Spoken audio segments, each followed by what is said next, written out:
welcome back to Passion Sundays, the best way to end the week and start another. Our guest today started his first business at the age of 17 and went on to start multi-businesses turning over multi-million dollars. His secret is automation. He became so good at it that today he serves people like John Assaraf, Neil Patel, and many other world leaders in the area of coaching and speaking and selling knowledge. Jermaine. Moustafa. How are you, buddy? I'm great. Thank you very much for being here. I'm really excited about learning what put you in the first place where you had to learn what you're doing. Because I know your story is very interesting, from music to what you're doing today. Sure. Well, I had a passion for music. Okay. I'm a born and raised musician, taught myself how to play, and here I am teaching neighborhood kids, a passion of teaching. And I had this dream to change the way the world would learn music. The problem, I'm a student. I'm a high school student. I'm a college student. I get married. I have kids. This business could never be my primary focus. So out of necessity, I learned how to put systems and automation in place, and where focus goes, energy flows. I love it. Yeah. And how did you even get into the whole, because obviously the automation is fairly recent with Infusionsoft and things like this.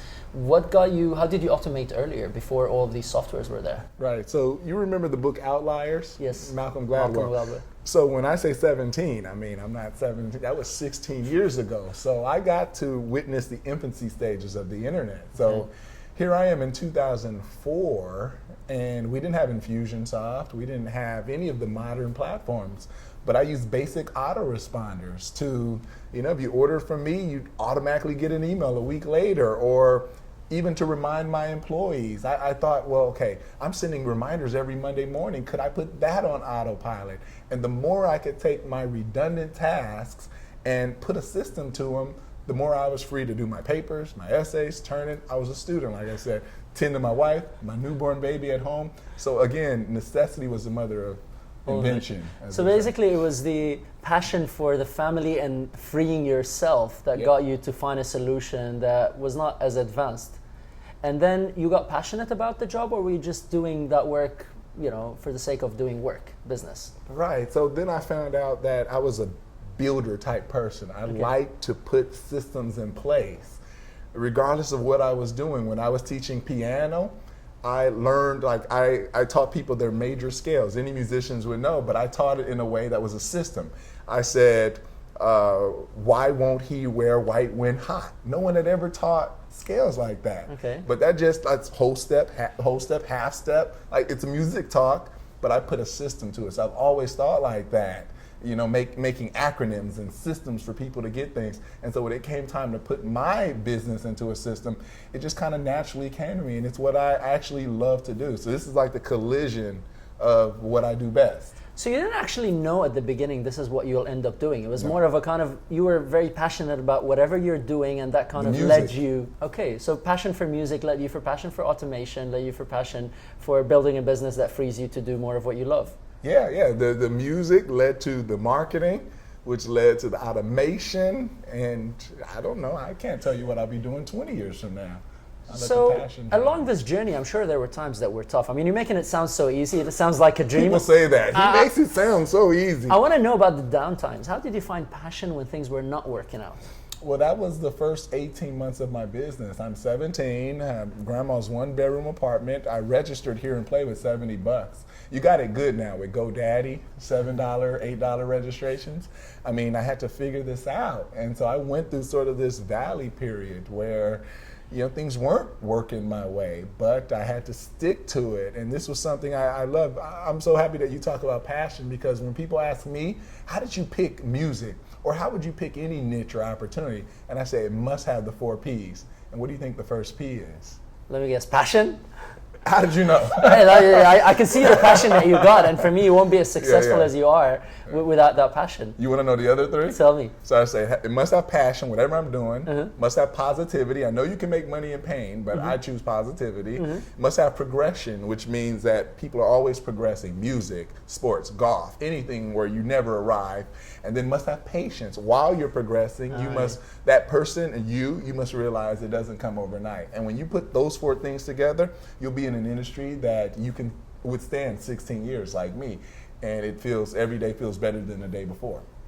I love it. So what I gather from you is that, I heard it before, it's been said that routine frees you. Yep. So you're saying in a way, by you getting into the routine, you actually became more passionate rather than less passionate.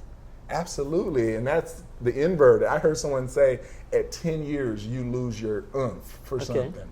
Whether that's entrepreneurship, they say like entrepreneurs get depressed after 10 years. They need like a coming to Jesus, or they need it's like a midlife crisis. And here I'm at 16 and I feel just as passionate about it as when I was 17. Now, that novel feeling, that discovery feeling, that's a little different because, I was new to it then and I'm more seasoned now. But the feeling, that vibrancy and that energy, I'm here learning just like anyone else.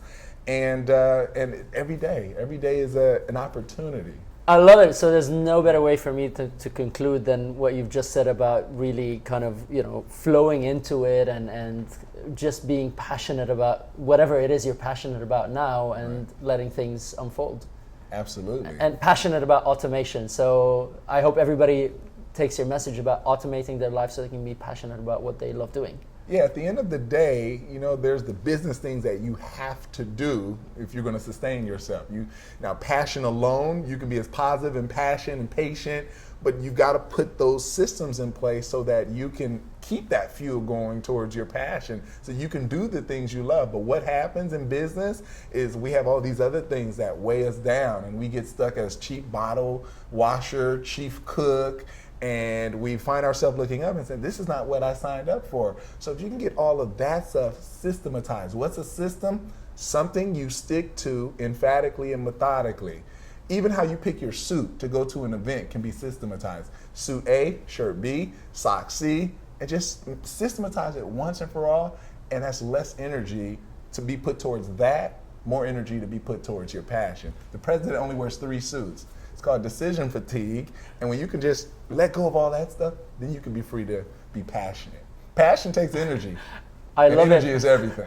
I love it. It's systemize for passion. That's the best way for us to conclude. Systematize for passion. Systematize for passion. Thank you very much for being here. Appreciate it. My pleasure. Passion. I hope you enjoyed this episode and found it useful as much as I did. If you did, please share your comments on the blog below and share it on social media and with your friends. And if you would like more tools, tips, techniques, and exclusive interviews that I only share on my website, go to Moustafa.com. And until next episode, live passionately.